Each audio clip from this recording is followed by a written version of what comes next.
الحمد لله وكفى وسلام على حبيبه المصطفى أما بعد فأعوذ بالله من الشيطان الرجيم بسم الله الرحمن الرحيم محمد رسول الله والذين معه أشداء على الكفار رحماء بينهم تراهم ركعا سجدا يبتغون فضلا من الله ورضوانا إلى آخر هذه الآية صدق الله مولانا العظيم. بارگاہ رسالت محب صلی اللہ علیہ وسلم میں درود پاک کا ہدیہ پیش کریں. اللہم صلی علی سیدنا محمد معدن الجود والکرم وآلہ واصحابہ الکرام وابنہ الکریم وبارک وسلم صلاة دائمة سرمدا ابدا. کئی مرتبہ کی ہماری رضا ٹاؤن میں حاضری، لیکن آج مجھے کچھ مختلف لگ رہا ہے. وجہ اس مجمع کو دیکھ کر کے مجھے میرے کچھ سوالوں کا جواب بھی مل رہا ہے. کئی مرتبہ آپ کے سامنے یہاں پر اس مسجد میں اسی ممبر سے میں نے خطاب کیا اور آپ کے سامنے گفتگو ہوئی، بیانات ہوئے. آج کا منظر کچھ عجیب یہ لگتا ہے کہ یہاں بوڑھوں اور جوانوں سے زیادہ بچوں نے قبضہ کیا ہوا ہے. اور یہ ہلکی بات نہیں ہے. جہاں بچے ہوتے ہیں لوگ دامن جھاڑ کر کے نکل جاتے ہیں، لیکن جہاں بچے ہوتے ہیں ہم تو وہاں پہلے پہنچتے ہیں. اب ایک بات سمجھ میں آ رہی ہے، بچوں میں یہ تقریر سننے کا جذبہ، یا عام طور پر ایسا ہوتا ہے کہ مولانا لوگوں سے بچے بھاگتے ہیں، دور ہونا چاہتے ہیں، تھوڑا سا ڈرتے ہیں. لیکن یہاں پر پورا جمع غفیر شروع سے لے کر یہاں تک دیکھا جا رہا ہے یہی سب قبضہ کیے ہوئے ہیں. میرے اندر کے کچھ سوالات کہ میں جو سوچتا تھا کہ میں نے ایسا کیا ہلایا کہ جس کی وجہ سے سب ہلے ہوئے ہیں، کس کو اتنا ٹھیس پہنچا یا کس کو کیا تکلیف ہوئی. تو یہ بات سمجھ میں آتی ہے کہ وہ دور کی سوچتے ہیں کہ بوڑھوں کے بڑے مجمع سے وہ انقلاب نہیں آتا جو بچوں سے انقلاب آ سکتا ہے. اسی لیے وہ زبان کو روکو، وہ زبان کو بند کرو جو بچوں کے اندر ایمانی غیرت بیدار کر سکتی ہے. اب ہمیں سمجھ میں آتا ہے کہ ہمارے لیے، ہمارے جلسوں میں، ہمارے پروگراموں میں، ہماری تقریر کے لیے اتنی زیادہ تکلیف کیوں ہوتی ہے کہ پرمیشن نہیں دینا اس کو. وجہ یہ ہے کہ یہ جو مجمع ہے یہ کل کا مستقبل ہے، یہ فیوچر ہے اس امت کا، اور وہ آپ سے زیادہ پڑے ہوئے لوگ ہیں، اسلام کو زیادہ جانتے ہیں. انہیں پتا ہے کہ اگر بدر کے میدان میں دیکھا جائے تو ابو جہل کو بچوں نے ہی مارا تھا. وہ بچوں کا ڈر تو قائم ہی رہے گا. کفر شرک کے سینے پر بچوں کا ڈر حضرت معاذ اور معوذ نے قائم کر رکھا ہے، اور یہ قیامت تک رہے گا. آپ اپنے بچوں سے نہیں ڈرتے، لیکن دنیا ڈرتی ہے. اسی لیے کہ ہم نے دیکھا 2021-22 میں وہ پاکھنڈی جو حضور کی شان میں بھونکتا تھا، اس کے گوفے میں ایک 8 سال کا بچہ آ گیا تھا. مسلمان بچہ پانی ڈھونڈتے ہوئے آ گیا تھا. اس نے اتنا ہلہ کر دیا، پوری میڈیا کو بلایا اور کہا ایک آتنکوادی آ گیا. ارے 8 سال کے بچے سے تمہارے لاؤ لشکر کو اتنا ڈر کیسے، اتنا ڈر کیسے؟ وجہ یہی ہے کہ وہ ہم سے زیادہ جانتے ہیں کہ بدر کی تاریخ کیا تھی. ہر بچے میں وہ لگنے لگ جاتا ہے کہ کہیں یہ معاوض و معوض کی شکل میں تو نہیں آ رہا ہے. ابو جہل اسی بات سے بے خبر تھا کہ میرا مقابلہ ہوگا تو پہلوانوں سے ہوگا، بڑے بڑے سرداروں سے ہوگا. اسے یہ خبر تک نہیں تھی کہ اس کے گھوڑے پر بیٹھنے کے بعد صرف چھوٹی عمر کے 2 بچے آ کر اس کو گھوڑے سے گرا بھی دیں گے اور اس کو فنا فی النار بھی کر دیں گے. اس نے مرنے کے وقت یہ کہا تھا مجھے غم اس بات کا نہیں کہ موت آ رہی ہے. عرب لوگ موت سے ڈرتے نہیں ہیں. ابو جہل یہ کہتا ہوا مرا، مجھے ڈر اس بات کا نہیں کہ موت آ رہی ہے، بلکہ شرم آ رہی ہے اس بات سے کہ میرا مقابلہ بڑے پہلوانوں سے نہیں ہوا، چھوٹے بچوں سے ہو گیا۔ چھوٹے بچوں نے مجھے اس دنیا سے ختم کر دیا۔ بہرحال میرے عزیزوں، ہمارے معاشرے میں اگر یہ انقلاب آ رہا ہے تو اچھے دن اصل میں ہمارے آنے والے ہیں۔ یہ انقلاب اگر آ رہا ہے، جوان اور بوڑھے کھڑے ہو کر انتظار کرتے رہیں گے اور بچے بازی لے جائیں گے انشاءاللہ۔ اس لیے کہ 100 سال پہلے اقبال نے کہا تھا، سنا ہے قدسیوں سے میں نے کہ وہ شیر پھر ہوشیار ہوگا۔ کون سا شیر؟ کون سا شیر ہوشیار ہوگا؟ اقبال کہتا ہے کہ نکل کر کے صحرا سے جس نے الٹ دیا تھا تخت روما، صحرا میں رہنے والا وہ جوان، بادیاں نشین، کھجور کھا کر گزارنے والا، پیون لگے کپڑے پہننے والا، لیکن جب وہ نکلا تھا تو روما کے تخت کو الٹ کر رکھ دیا تھا۔ روم کیا ہے؟ پرشین ایمپائر اور رومن ایمپائر دو دنیا کی بڑی طاقتیں تھی، جیسے آج امریکہ اور رشیا کو سمجھتے ہیں لوگ۔ اس سپر پاور کو گھٹنے ٹیکنے پر مجبور کرنے والی بہت بڑی جماعت نہیں تھی، یہ صحرا سے نکلنے والے وہ جوان ہی تھے۔ عزیزان گرامی وقار، انقلاب ایمان سے آتا ہے، انقلاب تعداد سے نہیں، انقلاب حب مصطفیٰ سے آتا ہے، انقلاب ہتھیاروں سے نہیں۔ اسی لیے ہندوستان میں بڑی جماعتیں آ کر، فوجیں آ کر اسلام کی تبلیغ نہیں کی۔ اسلام میں سب سے بڑا اثر رکھنے والی تبلیغ سرکار غریب نواز کی ہے۔ وہ حب مصطفیٰ کے ساتھ آئی ہوئی جماعت تھی، وہ توکل علی اللہ کے ساتھ آئی ہوئی جماعت تھی۔ وہ طاقت ایسی ہے کہ صدیوں اثر رکھتی ہے۔ آج آپ کی جماعتوں سے ڈر نہیں ہے، تنظیمیں بنی ہوئی ہیں، آپ بھی بنا سکتے ہیں، تنظیمیں بہت بنتی ہیں۔ ہم نے اسی لیے، ہمیں بڑی تنظیم وغیرہ کچھ بنانے سے اسی لیے روکا گیا تھا۔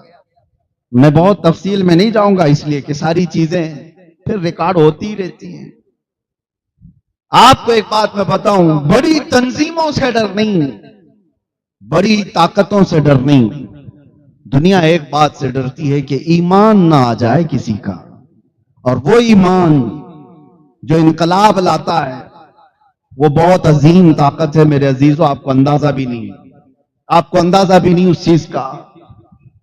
آج بھی آپ دیکھ رہے ہوں گے، آج بھی آپ دیکھ رہے ہوں گے، ایمانی طاقت جہاں ہو یا حب مصطفیٰ پر سرشار کوئی ہو، دنیا اس کی تمام چیزوں سے خوف رکھتی ہے۔ اسرائیل آج دنیا کا وہ ناسور، دنیا کا وہ کینسر جس نے ہر ملک کی اسٹڈی کر رکھی ہے کہ کہاں کون سی جماعتیں، کون سی تحریکیں، کون سی تنظیمیں زیادہ اثر رکھتی ہیں۔ ان کے ہاں جو تنظیموں سے خوف نہیں ہے، انہوں نے کہا ہے تبلیغ کرنے والی یہ جماعتیں ہیں، ان سے ان کو ڈر نہیں ہے۔ انہوں نے کہا یہ بے ضرر لوگ ہیں۔ بے ضرر کا مطلب کسی کو کچھ نہیں کہتے، یہ تبلیغ کرنے والے لوگ ہیں، ان سے کسی کو ڈر نہیں اور ہم کو بھی ڈر نہیں۔ اور ڈر کس سے ہے؟ کہتے ہیں ڈینجرس لوگ، خوفناک وہ لوگ ہیں جو پیروں سے معذور بھی ہوں اور لبیک پکارتے ہوں، ان کا جسم سلامت بھی نہ ہو لیکن حب مصطفیٰ سے بھرے ہوئے ہوں تو ان کے لیے موسٹ ڈینجرس۔ یہ کیا ہے میرے عزیزوں؟ اس بات کو آپ سمجھیں۔ آج اگر بچے یہاں پر بھرے ہوئے ہیں تو میرا ایک پیغام سن کر کے جائیں۔ اب ہمارے جو بچے تھے، ہمارے جو شاگرد تھے، وہ اب بچوں والے ہو گئے، ان سے بھی میں کہتا ہوں اب مسجدوں کو اکیلے مت جانا، ان کو لے کر کے ہی جایا کرو۔ یہ مسجدیں بھر دو انہی بچوں سے جو زنگ لگے ہوئے ہیں، اگر وہ سدھر گئے تو ٹھیک ہے، نہیں تو ان پر کام کرو، ان پر محنت کرو۔ صاف ستھرا دل رکھتے ہیں اور اس صاف ستھرے دل کے اندر حب مصطفیٰ آج ہی بھر گیا، ہزاروں بڑے لوگوں سے زیادہ اثر ان کی زندگی پر ہوگا۔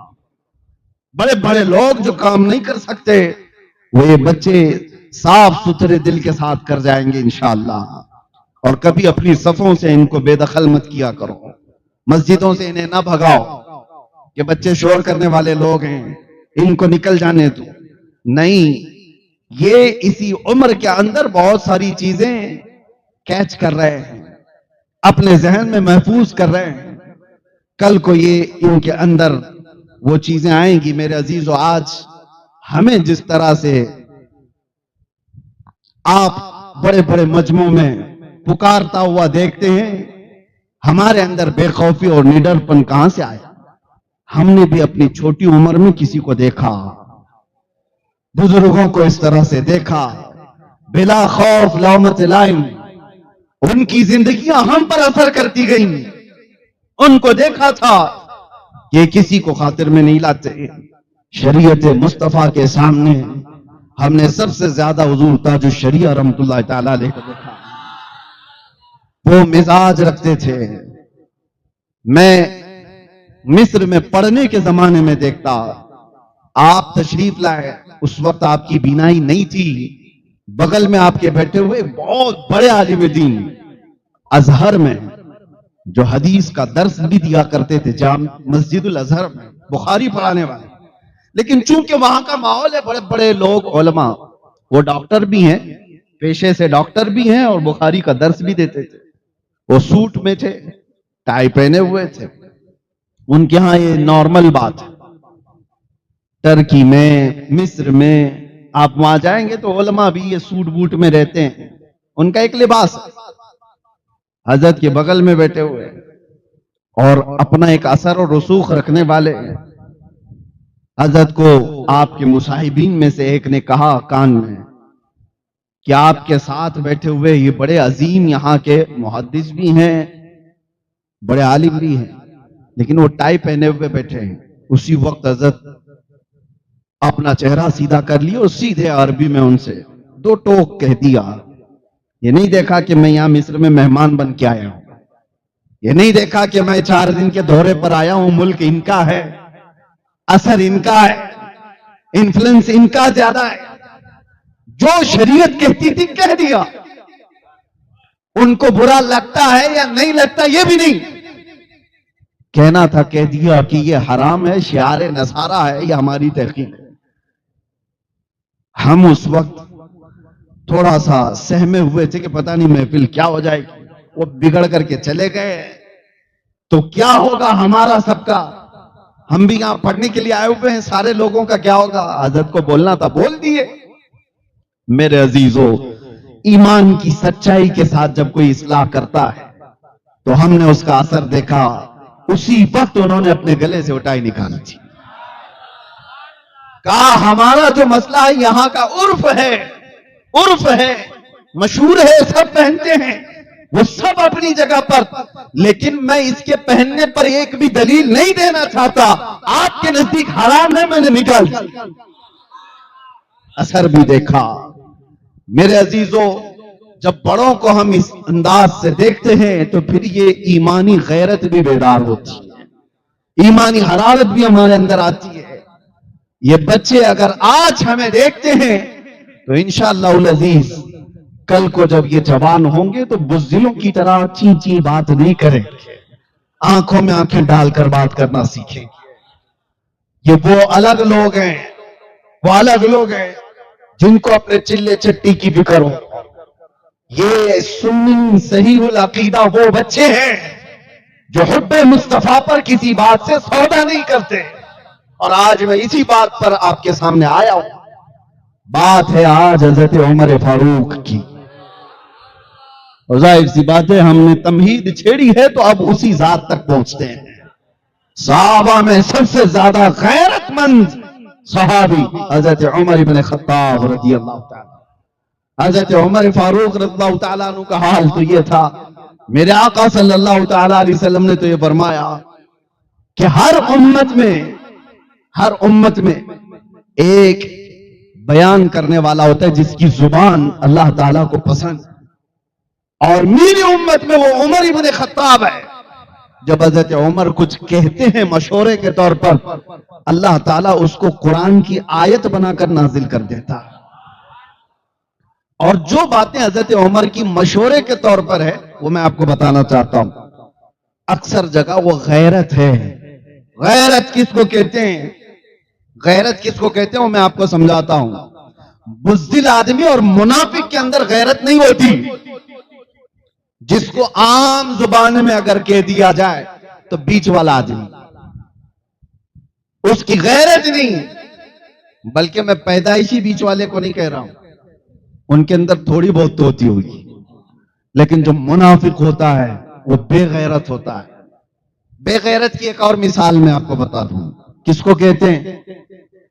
ہر انسان کے اندر، ہر مرد کے اندر اتنی غیرت ہوتی ہے کہ اس کی بیوی اس کے ساتھ ہو، کوئی اگر اس کی بیوی کو ٹچ کرے، اس کی بیوی کو چھیڑ چھاڑ کرے، تو اس انسان کو، اس مرد کو غصہ آئے گا کہ نہیں آئے گا؟ لیکن جہاں نہیں آتا تو اسی کو کہتے ہیں یہ بے غیرت آ جائے. بیوی کی مثال میں نے صرف سمجھانے کے لیے دی. کسی کی ماں کو کوئی گالی دے رہا ہے، وہ سن کے ہی کرتا چلا گیا، یہ بے غیرت آ جائے. اس کی بیٹی کو کوئی کچھ کہا. عورتوں کے معاملات میں انسان حساس ہوتا ہے، بہت سینسیٹیو ہوتا ہے، اس لیے میں یہ مثالیں دے رہا ہوں. اگر کسی کی ماں، بہن، بیٹی یا بیوی کو کوئی کچھ برا بھلا کہا تو جتنا غصہ آتا ہے یہ غیرت کی وجہ سے آتا ہے. غیرت جس کے اندر ہوگی اتنی زیادہ وہ غصے میں آتا ہے. غصہ ہر جگہ حرام نہیں ہے، غصہ ہر جگہ حرام نہیں ہے. ہاں ایک بات یاد رکھو، غصہ ہونا بھی چاہیے. بغیر غصے والا آدمی وہ بزدل ہو جاتا ہے. غصہ کچھ جگہ حرام ہے لیکن ہر وقت نہیں. مرد کو غصہ ہونا بھی چاہیے. کس جگہ پر؟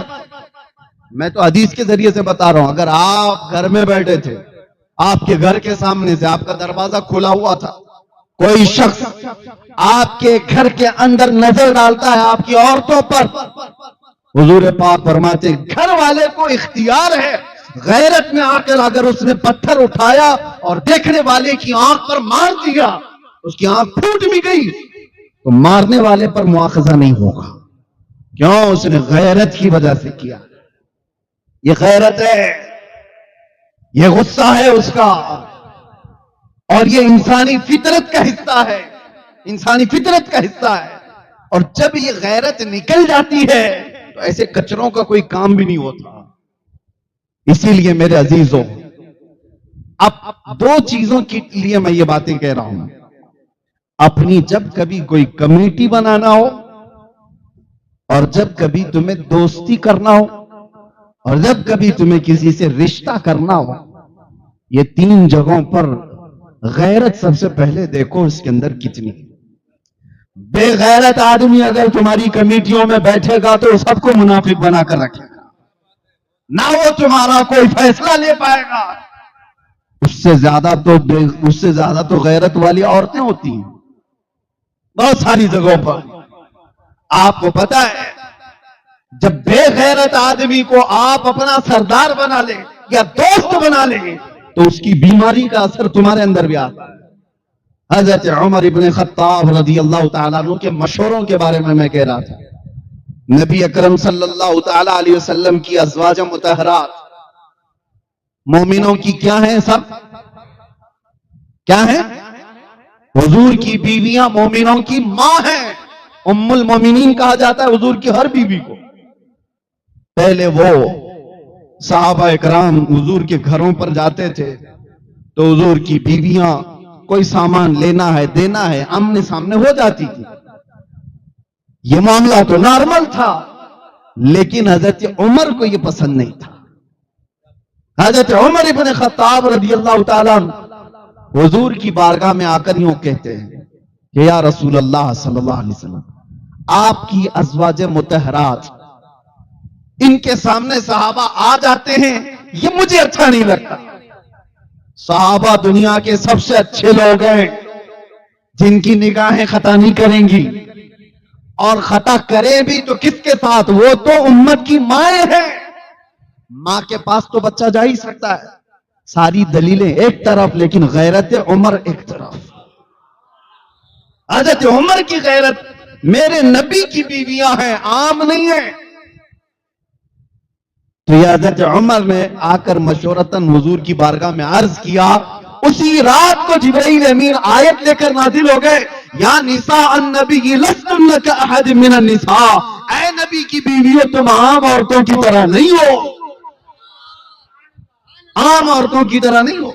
پھر اللہ نے حکم نازل فرما دیا، اے لوگو وَإِذَا سَأَلْتُمُوهُنَّ مَتَاعًا فَاسْأَلُوهُنَّ مِنْ وَرَاءِ حِجَابٍ، جب تمہیں کسی بات کا سوال کرنا ہے نبی کی بیویوں سے یا کچھ مانگنا ہے تو آج کے بعد پردے کے پیچھے کھڑے ہو کر کے مانگو. یہ غیرت عمر ہے. عمر ابن خطاب رضی اللہ تعالیٰ عنہ کی غیرت نے وہ چیز، حضور پاک صلی اللہ تعالیٰ علیہ وسلم نے خواب دیکھ کر کے یہ بھی تو فرمایا تھا کہ میں نے دیکھا کہ عمر ابن خطاب رضی اللہ تعالیٰ عنہ کے متعلق کہ ان کا جبہ زمین تک لگا ہوا تھا. تو حضرت عمر نے پوچھا کہ یہ اس خواب کی تعبیر کیا ہے؟ نبی پاک صلی اللہ علیہ وسلم نے فرمایا، عمر یہ تمہاری غیرت کی تعبیر، غیرت کی تعبیر ہے. اب حقیقی بات کی طرف آ جاتا ہوں. بیوی کو ٹچ کرنے پر غیرت آ جاتی ہے، بیدار ہو جاتا ہے آدمی. ماں کو اگر گالی دے دے تو غیرت آ جاتی ہے. آپ خاموش رہیں گے کہ آپ کی ماں کو گالی دے دے؟ خاموش رہو گے؟ تمہاری بیٹیاں یا تمہاری بہنوں کو کوئی چھیڑ چھاڑ کرے تو خاموش رہو گے؟ جو ری ایکشن ہوگا کر ڈالو گے آپ. پتہ ہے سامنے والے سے کہو گے کہ غلطی سے ہو گئی ہے تو ٹھیک ہے، لیکن دوبارہ کرے گا تو دانت توڑ دوں گا، انگلی موڑ دوں گا. کچھ تو آپ ری ایکشن تو کرو گے. ریئیکٹ کرتا ہے آدمی. یہ سب تمہاری غیرت کا 10واں حصہ بھی نہیں ہے. عورتوں کے بارے میں جو غیرت مند ہوتا ہے 10واں حصہ بھی نہیں غیرت کا. انسان کی اصلی غیرت اس وقت دیکھی جاتی ہے جب اس کے نبی کی شان میں کوئی بات کرے، اور اگر وہ خاموش رہا تو وہ بے غیرت ہے، وہ ذلیل ہے، اس کے اندر نفاق بھرا ہوا ہے. نبی اکرم صلی اللہ تعالی علیہ وسلم کے متعلق غیرت اگر سب سے زیادہ میں نے محسوس کیا وہ عمر ابن خطاب کی بارگاہ. وہ ہلکی چیز بھی نہیں برداشت کرتے تھے، نہیں برداشت کرتے. آپ نے سنا ہوگا ایک مسلمان اور یہودی کے جھگڑے کے بارے میں، زمین کا جھگڑا تھا. حضور پاک صلی اللہ علیہ وسلم نے فیصلہ سنا دیا تھا، یہودی کے حق میں زمین تھی، لیکن وہ مسلمان جو نام کا تھا ماننے سے انکار کر دیا اور کہا نہیں یہ فیصلہ صحیح نہیں ہوا ہے. کہا کہاں فیصلہ کرائیں گے؟ عمر ابن خطاب کے پاس. ان کے فیصلے مشہور تھے، عدالت مشہور تھی. حضرت عمر کے پاس آنے کے بعد یہودی نے پہلے ہی سے کہہ دیا کہ یہ ہمارا میٹر زمین کا پہلے رسول اللہ کے پاس گیا تھا. وہ یہودی حضور کو ماننے والا تو نہیں، یہودی تھا. حضرت عمر چونکے، کہا کہ پھر وہاں سے نہیں ہوا؟ کہا انہوں نے تو فیصلہ میرے حق میں سنایا لیکن یہ تمہارا مسلمان بھائی مانتا نہیں ہے. کہا یہ تم سے کرائے گا. پھر حضرت عمر نے تلوار اٹھائی اور اس کی گردن مار دی. میرے عزیزو یہ سننے کے لیے تو آسان ہے. عمر ابن خطاب عام آدمی نہیں ہے، ان کا عمل شریعت بننے والا ہے. ان کا عمل قیامت تک کے لیے لوگوں کی تقلید کا سبب بننے والا ہے. ہر اٹھے بیٹھے کچھ کام کر نہیں سکتے تھے لیکن گردن تمہاری دی. اب مدینے میں مشہور ہوا عمر ابن خطاب نے ایک مسلمان کو مارا. تھا تو وہ مسلمان دکھنے میں نام، حضور کے پاس آنا جانا، نمازیں پڑھنا. اب ایک طرف حضرت عمر ہیں اور ایک طرف وہ قتل کیا ہوا. اس کی طرف سے لوگ بھی کہہ رہے ہیں کہ عمر نے بہت بڑا کام کر دیا، بہت، کہ یہ جذبے میں آ کر کے کسی کی گردن مار دیا. یہودی اور مسلمان کی جب بات ہو تو ایک مسلمان کا کیسے قتل؟ حضرت عمر کو بلایا گیا حضور کے پاس اور حضور پاک صلی اللہ علیہ وسلم نے پوچھا عمر تم نے ایک مسلمان کی گردن ماری؟ اب جواب سنو. حضرت عمر نے کہا یا رسول اللہ میں اس کو مسلمان مانتا ہی نہیں، نہیں میں نے کسی مسلمان کی گردن نہیں ماری. تو حضور نے فرمایا تم کو کیسے پتا وہ مسلمان تھا کہ نہیں تھا؟ اب یہ بڑی چیز ہے، کسی کے بارے میں کوئی کہہ نہیں سکتا، کیسے کہے گا؟ آپ کو میں بتاؤں، کافر بھی ثابت نظر آتا ہے، مسلمان بھی نظر آتا ہے، منافق نہیں نظر آتا۔ منافق دل کے اندر چھپا ہوا ہے، بغض ہے، عداوت ہے، سب ہے، اس کی پیشانی پہ لکھا ہوا تو نہیں ہے۔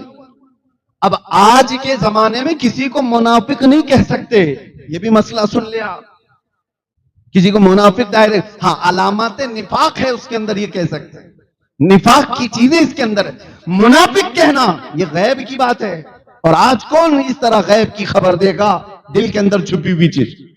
اب حضرت عمر نے جب یہ کہا میں اس کو مسلمان مانتا ہی نہیں، حضور نے فرمایا کیسے کیسے نہیں مانتے؟ دلیل تو کچھ نہیں تھی، نہ وہ مرے ہوئے کی پیشانی پر لکھا ہوا تھا کہ ہذا منافق، کہیں کچھ لکھا ہوا نہیں تھا۔ حضرت عمر نے کہا یا رسول اللہ جب وہ آپ کے فیصلے کو نہیں مانا تو؟ یہ تو حضرت عمر کی بات چل رہی ہے میرے عزیز، حضور بھی جرح کر رہے ہیں، یہ آرگیومنٹ ہو رہا ہے۔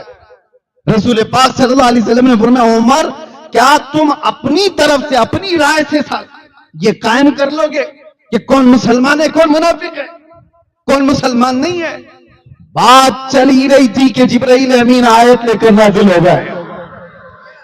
قرآن میں اللہ تعالیٰ نے نازل فرما دیا فَلَا وَرَبِّكَ لَا يُؤْمِنُونَ حَتَّى يُحَكِّمُوكَ فِي مَا شَجَرَ بَيْنَهُمْ۔ اے محبوب آپ کے رب کی قسم اس وقت تک کوئی مومن ہو ہی نہیں سکتا جو اپنے مسئلوں میں آپ کے فیصلے کو نہیں مانتا۔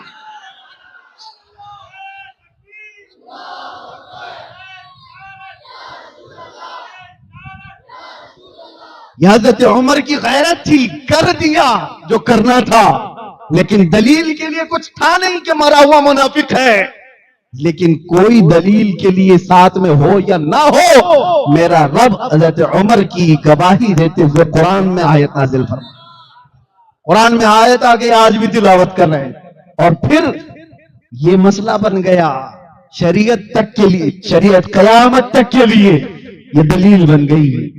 عزیزان گرامی وقار، یہ کون سی بات ہے جو حضرت عمر کو اتنا بڑا کام کرنے پر آمادہ کر گئی ہے؟ وہ حضرت عمر کی جلال، رعب، تمکنت، ان کے دبدبے کو ہی لوگ سنے ہوں گے، لیکن جتنے وہ نرم دل تھے آپ کو اندازہ ہے؟ بہت نرم دل تھے، بہت نرم دل، اتنے کہ جب رات کو وہ مصلی پر روتے تھے ان کے آنکھوں کے نیچے پورے کالے حلقے پڑ گئے تھے۔ دل کی نرمی اتنی تھی، لیکن دل کی نرمی ہونے کا مطلب یہ نہیں ہے کہ حب مصطفیٰ پر بھی آدمی نرم ہو جائے۔ آج کچھ لوگوں نے یہ بات لوگوں میں مشہور کر رکھی ہے، صوفی کا مطلب ہوتا ہے نرم ربل والا بال، گیند، اس کو صوفی کا مطلب ہوتا ہے کچھ نہیں کرتا ہو، اللہ اللہ کرتا رہتا ہے، اللہ اللہ کرتا رہتا ہے۔ میرے عزیزو وہ صوفی کون سا ہے جو صرف اور صرف سر جھکائے بیٹھا رہے؟ دنیا کا سب سے بڑا صوفی تو کربلا کے میدان میں تھا۔ امام حسین سے بڑا صوفی کون ہے؟ ان کا نام لے کر کے روٹیاں توڑنے والے، ان کے نام پر اپنی دکانیں چلانے والے صوفی کہتے ہیں، اور تمہیں ڈر آتی ہے، ڈر لگتا ہے امام حسین کی طرح بات کرنے کے لیے؟ ان کے کردار ہیں یزیدیوں کے، بات کرتے ہیں حسین کی۔ میں ایسے صوفیوں کو نہیں مانتا۔ صوفی وہی ہوگا جو حب مصطفیٰ پر جلال آئے اور ایمان والوں کے ساتھ وہ دل کے اندر نرمی رکھے۔ ہاں صوفی وہی ہے، نرم دل تو ہونا ہی چاہیے۔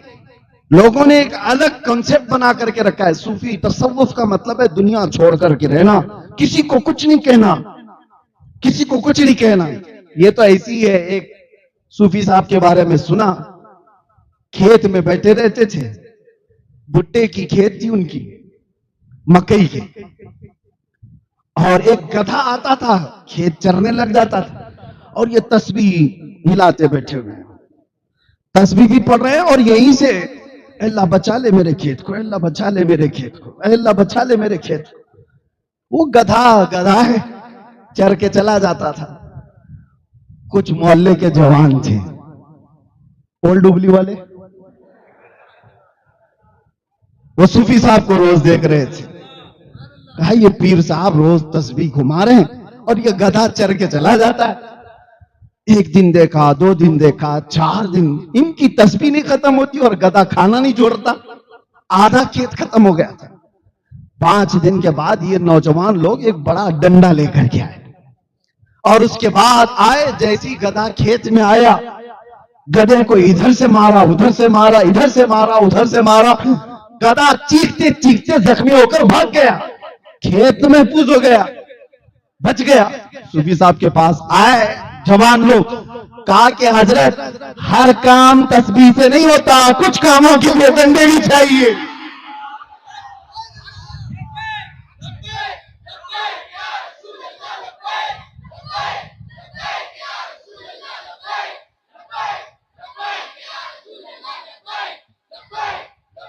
ہمارا دین تسبیح، تحلیل، ذکر، اذکار، وظائف سب ہے ہمارے ہاں۔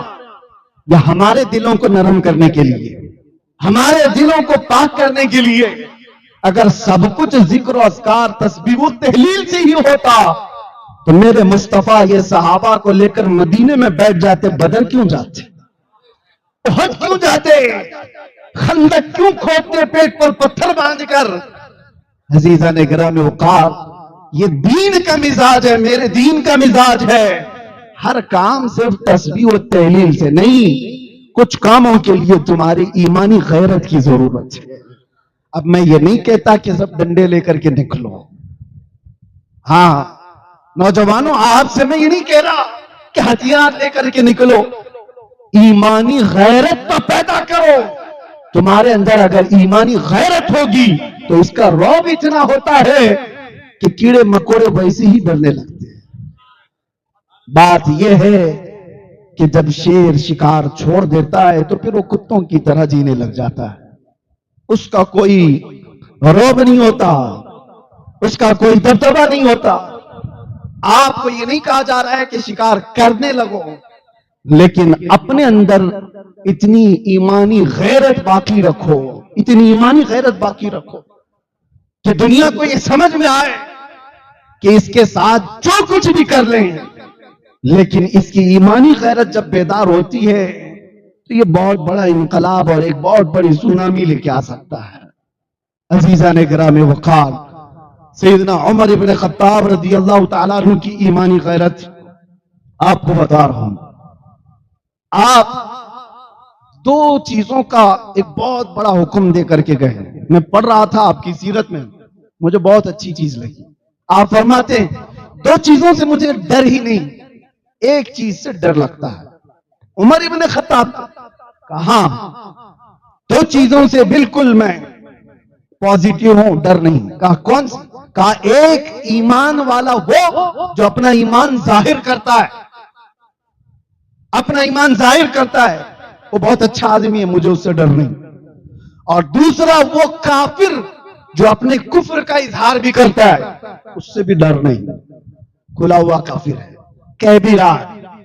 حضرت عمر کہتے ہیں ڈر اس سے لگتا ہے جو جماعت میں ہوتا ہے، ایمان دکھاتا ہے اور کفر چھپاتا ہے، اس سے ڈر لگتا ہے۔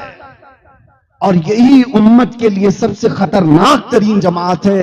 اللہ تعالیٰ نے ان کی مذمت میں پہلے پارے میں 13 آیتیں نازل فرمائیں، ایمان والوں کے متعلق 5 آیتیں، کفار کے لیے 2 آیتیں اور منافقین کے لیے 13 آیتیں مسلسل۔ اس سے اندازہ ہوتا ہے اب یہ منافقت آتی کہاں سے ہے؟ یہ بے غیرت آدمیوں کے اندر زیادہ آتی ہے۔ بے غیرت لوگ کون ہوتے ہیں؟ اور اس کی ایک اور بات آپ کو بھی سمجھا کر کے جاتا ہوں، آج کل کے ماحول کے اعتبار سے میری یہ بات بہت توجہ سے سننا۔ ایک معاملہ حضرت عمر ابن خطاب کے پاس آیا، ایک شخص کے ساتھ معاملات کرنا تھا، اس کے بارے میں کسی کی گواہی لینی تھی، کسی کی گواہی لینی تھی۔ حضرت عمر نے لوگوں سے پوچھا مدینے میں کوئی اس کی گواہی دے گا؟ کہ یہ آدمی اچھا ہے، اس سے معاملات کر سکتے ہیں. تو ایک صحابی کھڑے ہو گئے، کہا کہ امیر المومنین میں اس کی گواہی دیتا ہوں، آپ سنو کون کس کی گواہی دے سکتا ہے. حضرت عمر نے سب سے پہلے ان سے پوچھا تم اس کے اچھے اور سچے ہونے کی گواہی دے رہے ہو؟ سب سے پہلے یہ بتاؤ کیا تم اس کے پڑوسی ہو؟ پڑوسی جانتا ہے. انہوں نے کہا نہیں میں پڑوسی تو نہیں ہوں. دوسرا سوال حضرت عمر نے کہا، بہت اہم بات کہہ رہا ہوں میں آپ سے، کہا کیا تم نے کبھی اس سے کوئی لین دین کیا ہے؟ انہوں نے کہا نہیں لین دین بھی نہیں کیا. کسی کے بارے میں توجہ چاہتا ہوں، لین دین کیا ہوا ہوگا تو پتا چل جائے گا کہ کیسا ہے. تیسرا سوال حضرت عمر نے کیا، کیا تم نے کبھی اس کے ساتھ سفر کیا ہے؟ انہوں نے کہا نہیں میں سفر بھی نہیں کیا. تو حضرت عمر مسکرانے لگے، کہا اچھا تم نے اس کو مسجد میں دیکھا ہوگا، نماز روزہ وغیرہ میں؟ انہوں نے کہا ہاں میں نے اس کو 5 وقت دیکھا. حضرت عمر نے کہا چپ ہو جا، تو اس کی گواہی دینے کے قابل ہی نہیں. اس کی نماز، اس کے روزے، اس کی زکات دیکھا تو ہوں. حضرت عمر نے کہا تو اس کی گواہی دینے کے قابل نہیں ہے. جس کو صرف مسجدوں میں دیکھے ہو اس کی اچھائی کی گواہی نہیں. حضرت عمر کہتے ہیں جو اپنے پڑوسیوں کے ساتھ یا لین دین میں معاملات میں پکا یا سفر میں اس کی ساری اصلیت اچھی ہو، اس کے متعلق تم بغیر کسی خوف کی گواہی دے سکتے. یہ حضرت عمر نے کہا یہ بہت بڑا پیغام ہے آج کے لیے. تو صرف دکھنے والی چیزوں کے متعلق آپ اپنے دماغ میں یہ مت بٹھا لینا کہ بہت اچھا ہے. نمازیں، روزے، زکات، حج یہ ہمارے دین کا 25% حصہ ہے اور معاملات یہ 75% ہے. اور جو معاملات میں کچا ہے وہ دیندار نہیں کہلا سکتا. نمازی ہو سکتا ہے، زکات والا ہو سکتا ہے، حاجی ہو سکتا ہے، دیندار وہی ہوگا جو معاملات میں اچھا ہو. اس کی بیوی کے ساتھ اس کے تعلقات کیسے، اس کے پڑوسی کے ساتھ اس کے کیسے تعلقات ہیں، اور پھر وہ لین دین میں کیسا ہے، وعدے کا پکا ہے کہ نہیں. یہاں تو 90% ڈوبے ہوئے ہوں، جو کہا اس پر قائم نہیں. پیسے لینے کے وقت چہرہ الگ ہے، واپس دینے کے وقت ان کے ہاؤ بہت بدلے ہوئے. معاملات یہاں آدمی کے نفاق کے بارے میں کہا گیا ہے، ایمان والے کی علامت نہیں ہے. میں تو ایک حاجی صاحب کو دیکھا تھا، اللہ ان کو غریق رحمت فرمائے. ان کی وہ لکڑی کی مل تھی، سامل جس کو کہتے ہیں، جس میں لکڑیاں کاٹی جاتی ہیں. بڑھاپا آیا تو ان کے بچے بھی تھے بہت پیسے والے اچھے، جن کو کہا جائے کہ اپنے زمانے کے امیر ترین آدمی. اٹھا کر کے اونے پونے جو قیمت آئی وہ سامل بیچ دی. لوگ سب حیرت میں تھے کہ یہ چیز ملتی نہیں ہے جلدی، کسی کو لائسنس نہیں ملتا اور آپ نے اٹھا کر بیچ دیا. انہوں نے میرے سامنے کہا تھا، کہا کہ مفتی صاحب مجھے ڈر صرف اس بات کا ہے کہ میرے مرنے کے بعد میری اولاد غیر قانونی لکڑیاں کہیں کاٹنا نہ شروع کر دی، اس لیے میں نے بیچ دیا. یہ ہے ایمانی غیرت، یہ ہے ایمانی غیرت. معاملات میں آدمی ایسا ہو جو اولاد کے سلسلے میں بھی اس طرح کا رویہ رکھتا ہو، وہ ایمان ہے میرے عزیز. سیدنا عمر ابن خطاب رضی اللہ تعالیٰ عنہ کے معاملات کے سلسلے میں جو باتیں ہیں وہ بھی تھوڑا میں عرض کر لوں. غیرت کے متعلق میں نے جو بات کی، اتنی غیرت تو ہونی چاہیے. حضرت عمر ہی وہ آدمی ہے تنہا جو جلدی دبنا نہیں چاہتے، جھکنا نہیں چاہتے. کبھی بھی صلح حدیبیہ ہو رہی تھی، آبجیکشن کسی کا نہیں تھا. تقریباً 1400 صحابہ تھے، وہ آمنا صدقنا کہنے والے سب تھے. حضور نے جو فرمایا وہ آخری بات ہے. لیکن 1400 صحابہ میں عمر ابن خطاب بھی تھے.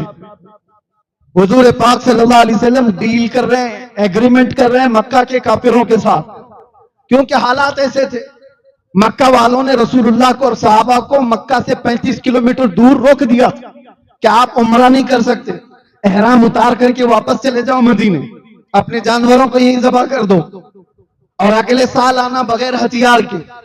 ایگریمنٹ میں کیا کیا لکھایا جا رہا ہے کہ تمہارے اور ہمارے درمیان ان شرطوں پر ایک صلح ہوگی تو ہم آپ کو جانے دیں گے، ورنہ جنگ ہوگی۔ حضور نے فرمایا جنگ نہیں کرنا ہے، صلح کرنا۔ اب یہاں پر ایک ہی شخص ہے حضرت عمر، وہ کہتے ہیں جنگ کیوں نہیں کر سکتے؟ ان کتوں سے دبیں گے کیوں؟ ڈریں گے کیوں؟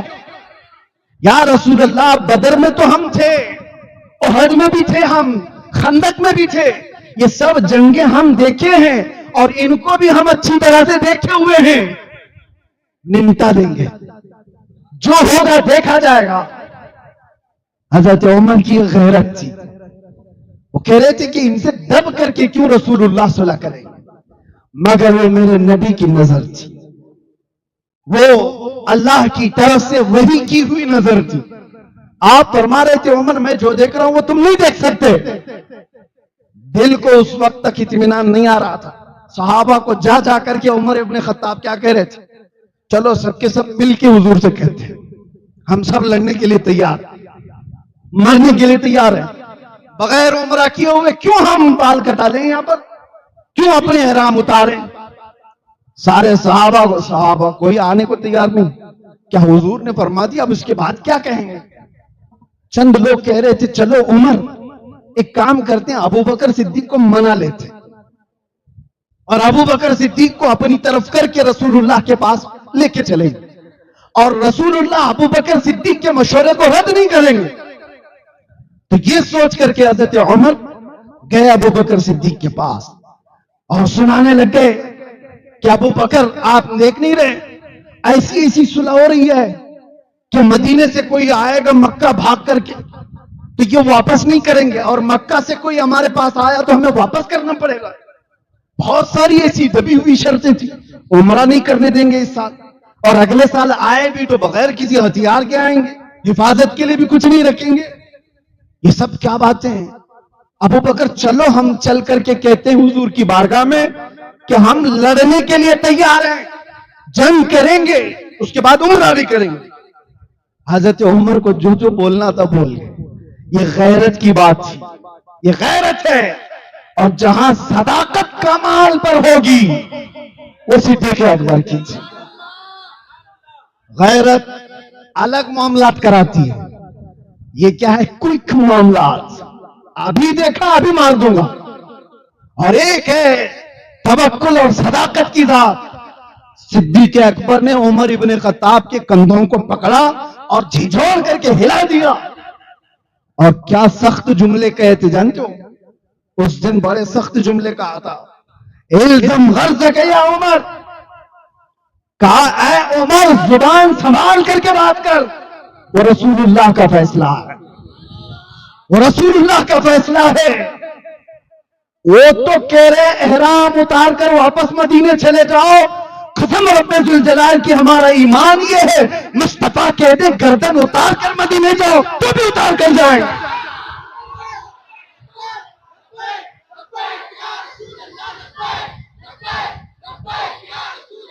یہ دیکھنے کے بعد عمر ابن خطاب نے کہا میں غلطی پر تھا، یہ میری غیرت تھی کہ ان کتوں سے ڈرے کیوں، لیکن بات تو رسول اللہ کے حکم کی تھی، بات حضور کے حکم کی تھی۔ اس کے بعد پلٹ آئے اور زندگی بھر کہتے تھے ایمان کہیں پر میں نے دیکھا ہے تو ابو بکر کی زندگی میں دیکھا۔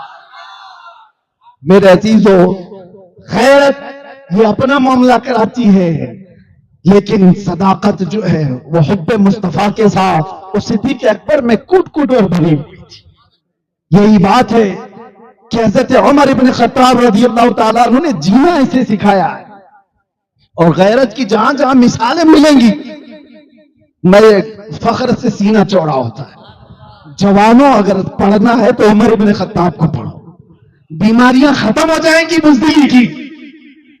جو ڈر سہم کے ساتھ جیتے ہو عمر ابن خطاب کو پڑھو۔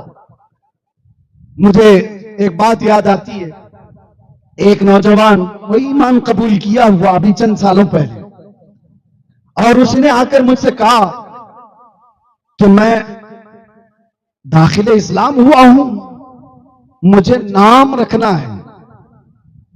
تو میں نے کہا آپ کو کیا نام پسند ہے؟ اس نئے مسلمان نے کہا میں عمر نام رکھنا چاہتا ہوں۔ کہا وجہ کیا ہے اس کی؟ بہت سارے نام ہیں۔ کہا اس لیے کہ اب میری زندگی جو شروع ہو رہی ہے وہ سٹرگل لائف ہے، پیچھے سارے لوگ دشمنی کریں گے، مار بھی سکتے ہیں، کچھ بھی کر سکتے ہیں، اور ان حالات میں یہ نام اس لیے رکھنا چاہتا ہوں تاکہ یہ نام اتنا اثر کرے کہ میں ان کے مقابلے میں بزدل نہ رہوں، دبا ہوا نہ رہوں۔ یہ نئے لوگوں کے دل میں یہ بات ہے میرے عزیز۔ عمر ابن خطاب کو پڑھو، احد کے میدان میں ہوا کیا تھا پتہ ہے آپ کو؟ جنگ پاسا پلٹ گیا تھا، جیتی ہوئی جنگ ہار گئے تھے۔ پہلے تو صحابہ نے ان کو اچھی طرح سے مارا، بھگایا، میدان چھوڑ کر کے بھاگ گئے، اور میدان میں جب سب بھاگ گئے تھے تو مال غنیمت صحابہ جمع کر رہے تھے۔ حضور نے فرمایا تھا ایک جبل رمات چھوٹی سی پہاڑی پر 50 تیر انداز صحابہ کو کھڑا کیا تھا۔ حضور نے فرمایا تھا جب تک میں نہیں کہوں اترنا نہیں۔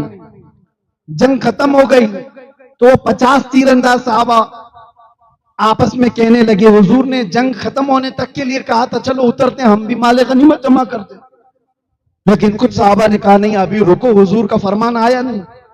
انہی باتوں میں 40 صحابہ اتر گئے۔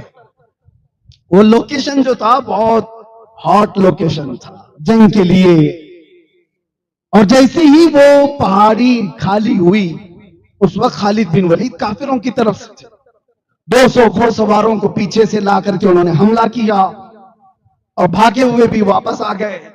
مسلمان بیچ میں پس گئے، اور ایسا کہ یہ جیتی ہوئی جنگ شکست میں بدلی 70 صحابہ کی شہادت۔ وہ بڑی دردناک جنگ ہے جس میں امیر حمزہ کا سینہ چیر کر کے کلیجہ چبایا گیا تھا، جس میں حضرت سعد بن ربیع کو پیٹ کو پھاڑ دیا گیا تھا، جس میں انس بن نزیر کو سوائے انگلی کے کچھ نہیں ملا، ان کا پورے جسم کو رون دیا گیا تھا۔ یہی وہ جنگ ہے جس میں عبداللہ بن جہش کے جسم کے 80 ٹکڑے کر کے ہار میں پیرو کر کے پہنا تھا، رسی میں ڈال کر کے۔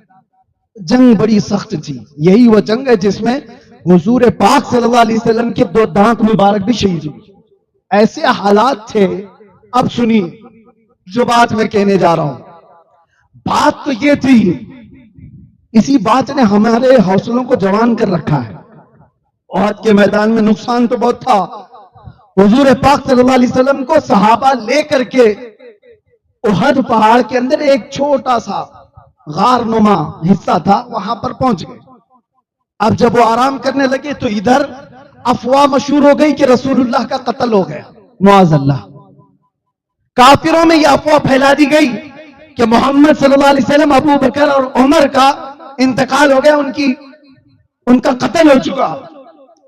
کفار و مشرکین جوش میں بھرے ہوئے تھے، اور اس وقت جب یہ لوگ نعرہ لگانے لگے کہ محمد کا قتل ہو گیا، ابو بکر کا قتل ہو گیا، عمر کا قتل ہو گیا، جب یہ افواہ پھیلی ہوئی تھی، اس وقت رسول اللہ صلی اللہ علیہ وسلم زخمی حالت میں تھے، اور احد کے اس کوہ میں، کھو میں جو چھوٹا سا ایک غار نما تھا، بیٹھے ہوئے تھے، سن رہے تھے۔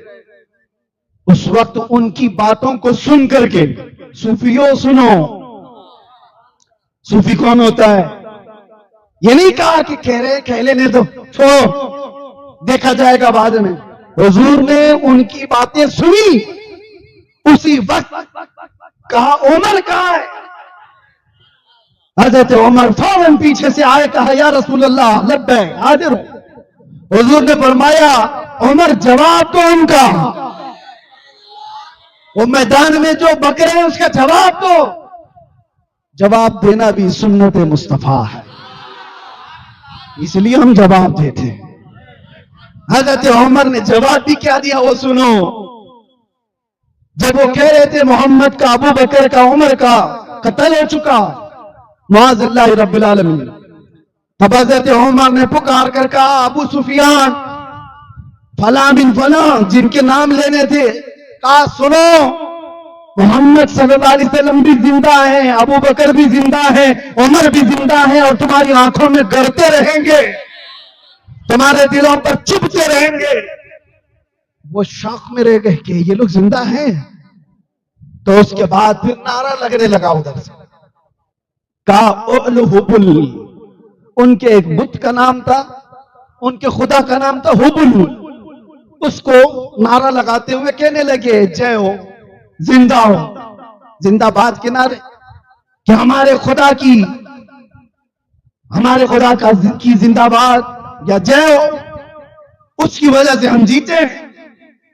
تو حضرت عمر رضی اللہ تعالیٰ عنہ نے جواب میں کہا اللہ اکبر، اللہ اکبر، اللہ سب سے بڑا ہے، اللہ سب سے بڑا ہے۔ پھر ادھر سے سوال ایک اور نعرہ لگا، نعرے کا جواب بھی دینا ضروری ہے۔ ہاں، یہ ظالم کافروں نے جب کہا لنا عزا ولا عزا لکم، عزا بھی ان کے ایک خدا کا نام تھا، انہوں نے کہا سنو عمر، ہمارے پاس تو عزا ہے جس نے ہمیں یہاں عزت دی، تمہارے پاس عزا نہیں ہے۔ حضرت عمر نے کیا کہا؟ جواب میں کہا اللہ مولانا ولا مولا لکم، اللہ ہمارا مولا ہے، تمہارے پاس کچھ نہیں۔ یہ جواب سنو، یہ غیرت ہے، زخمی ہے، 70 شہید ہو چکے۔ اب ادھر سے سوال ایک اور نعرہ لگا، توجہ، ایک اور نعرہ لگا۔ ابو سفیان نے کہا عمر حساب برابر ہو گیا، بدر میں ہمارے 70 تم نے مارے تھے، احد میں 70 تمہارے ہم نے مارے، حساب برابر۔ حضرت عمر نے چیخ کر کے کہا ابو سفیان کان کھول کر سن لے، کوئی حساب برابر نہیں، وجہ یہ ہے تمہارے 70 جہنم میں، ہمارے 70 جنت میں۔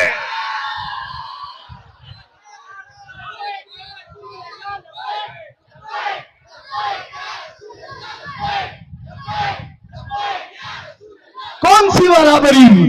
کون سی برابری؟ کوئی برابری نہیں ہے۔ تمہارے 70 جو مارے گئے تھے سب جہنم میں گئے، ہمارے 70 جتنے انتقال کیے سب جنت میں پہنچے۔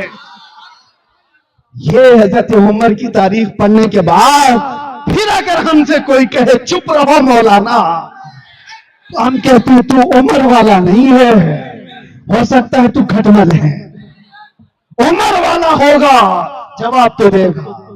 آپ کے اندر بھی میں چاہتا ہوں غیرت ایمانی اتنی رکھو، بیوی کے لیے، ماں کے لیے، بیٹی اور بہن کے لیے رکھ سکتا ہے تو میرے عزیز یہ رشتے تو قبر میں جانے سے پہلے ختم ہو جاتے ہیں، اس رشتے کے لیے کتنی غیرت ہونی چاہیے جو قبر میں بھی ساتھ دے اور حشر میں بھی ساتھ، جو ہماری شفاعت کرنے والا ہو، جو قبر میں آنے کے بعد نکیرین کو ہمارے سوالات جوابات کے لیے آسانی کرنے والا ہو۔ ارے جو مصطفیٰ میدان قیامت میں یہ بیان کرتے ہوں کہ تم میدان قیامت میں مجھے دیکھنا، میری کیفیت یہ ہوگی، میرے کندھے پر چادر ہوگی جو کھسک کر کے گر رہی ہوگی، اور میں اپنے ایک ہاتھ سے چادر سنبھال رہا ہوگا اور دوسرے ہاتھ سے اپنی امتی کو پکڑ کر جنت میں لے جا رہا ہوگا۔ جو نہ بھولا ہم غریبوں کو رضا، یاد اس کی اپنی عادت کیجئے۔ ان کے لیے کتنی غیرت ہونی چاہیے، اس مصطفیٰ کے لیے کتنی غیرت ہونی چاہیے۔ اب آخری بات عرض کروں، حضرت عمر کا کوئی ذکر ختم ہونے والا نہیں، لیکن یہ دوا ہے، میں دوا دے کر کے جا رہا ہوں۔ ظاہر سی بات ہے آپ کو بھی یہ نسخہ دیتا ہوں، حضرت مفتی شکیل صاحب سے بھی کہوں گا، جب کبھی آپ پھسپھساپن دیکھیں تو سپرے ماریں اور حضرت عمر کا نام جاپ کریں، انشاءاللہ العزیز یہ پلپلاپن ختم ہوگا۔ اگر بے غیرت نہیں ہے تو، منافق نہیں ہے تو، ایمان والا ان باتوں کو سنتا ہے، اس کے ایمان میں اضافہ ہوتا ہے۔ بے غیرت سنے گا تو اس کو کیا مطلب ہے، اس کا کوئی لینا دینا نہیں۔ ایک بات جو عرض کر رہا ہوں، اب یہ بھی غیرت اور کیسے یقین کی بات ہے۔